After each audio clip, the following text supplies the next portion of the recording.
about the preparation for the parliament. The organizational things has to be set right. Therefore, it is part of the preparations for the parliament. It is a party which is have these kind of discussions. Therefore, only we have we are not an RSS like organization which one order comes from Nagpur, everybody accepts it. That is not the case of Congress.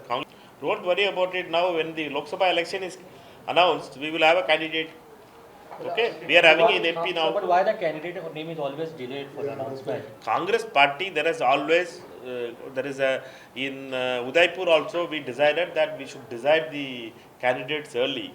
But there are some constraints in the party. In the party level, we discuss in the local level and there is a survey being done. And then there is a discussion among the leaders also.